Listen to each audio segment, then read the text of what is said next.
بسم اللہ الرحمن الرحیم۔ السلام علیکم ناظرین، میں ہوں ایاز واگھا اور آپ دیکھ رہے ہیں انفو ایٹ ایاز۔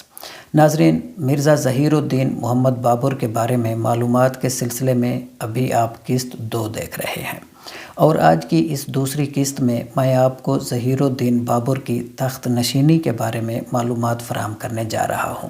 میں سمجھتا ہوں کہ یہ ویڈیو بھی آپ دوستوں کے لیے بہت زیادہ انفارمیٹیو ہوگی، اس لیے اس کو شروع سے لے کر آخر تک ضرور دیکھیے گا۔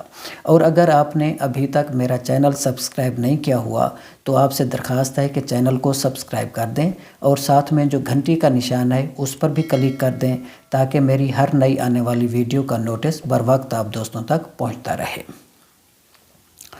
ناظرین، ظہیر الدین بابر کے والد عمر شیخ مرزا کا جب انتقال ہوا تو اس وقت ظہیر الدین اندجان کے چہار باغ میں مقیم تھے۔ یہ رمضان المبارک کی 5ویں تاریخ تھی اور منگل کا دن تھا۔ ظہیر الدین کو جب یہ خبر ملی تو وہ بہت پریشان ہوئے۔ انہوں نے اپنے چند ساتھیوں کو ساتھ لیا، گھوڑے پر سوار ہوئے اور قلعہ کی طرف دوڑ پڑے۔ جب وہ قلعہ کے دروازے پر پہنچے تو شیرم توغائی نے ان کے گھوڑے کا رخ عیدگاہ کی طرف موڑ دیا۔ اسے یہ ڈر پیدا ہوا کہ کہیں سلطان احمد مرزا، جس نے ایک بڑی فوج کے ساتھ فرغانہ پر چڑھائی کر رکھی تھی، ظہیر الدین کو پکڑ نہ لے اور عمر شیخ مرحوم کے امراء ظہیر الدین کو اور فرغانہ کو اس کے حوالے نہ کر دیں۔ ظہیر الدین ابھی عیدگاہ پہنچا ہی تھا کہ قلعہ میں موجود امراء نے ان کی طرف قاصد بھیجا اور انہیں اطمینان دلایا کہ قلعہ ان کے لیے محفوظ ہے، وہ قلعہ میں تشریف لے آئیں۔ خواجہ مولانا قاضی، جو شیخ برہان الدین کلیج کی اولاد میں سے تھے، دوسرے امراء کے ساتھ ان کے پاس پہنچے اور حفاظتی تدابیر کی۔ شہر پناہ کو محفوظ بنایا اور لڑائی کا ساماں کرنے لگے۔ حسن یعقوب اور قاسم کوچین نامی امراء بھی جو مرغینان میں تھے ایک دن کے بعد یہاں آ گئے تھے۔ اس وقت صورتحال یہ تھی کہ سلطان احمد مرزا خجند اور مرغنان کے قبضہ کرنے کے بعد اندجان سے صرف 4 کوس کے فاصلہ پر پہنچ چکا تھا۔ ظہیر الدین نے سلطان کی خدمت میں ایک سفیر بھیج کر درخواست کی کہ اس ملک میں بہرحال آپ کوئی نہ کوئی نمائندہ مقرر فرمائیں گے تو بہتر ہے کہ میرا انتخاب فرما لیجئے، میں آپ کا ملازم بھی ہوں گا اور بیٹا بھی۔ سلطان احمد مرزا ذاتی طور پر رحم دل انسان تھے۔ انہوں نے ظہیر الدین کی درخواست سنی تو امراء سے مشورہ کیا۔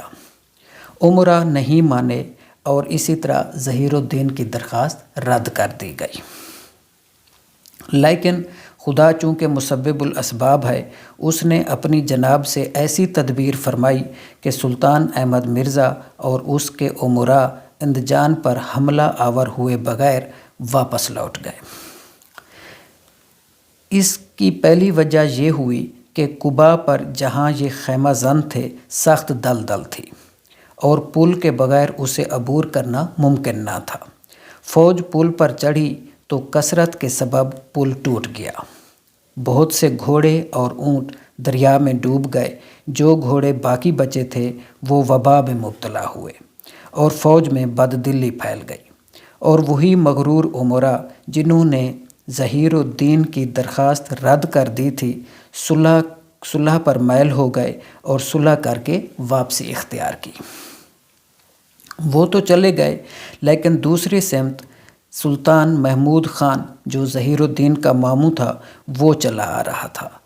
اس نے آتے ہی آخشی کا محاصرہ کیا، مگر خدا نے اسے بھی ناکام رکھا۔ آخشی میں ظہیر الدین کے جو امراء تھے، انہوں نے اس کی فوج سے بڑا سخت مقابلہ کیا اور اس کا منہ پھیر دیا۔ اسی طرح اسے بھی شکست ہوئی۔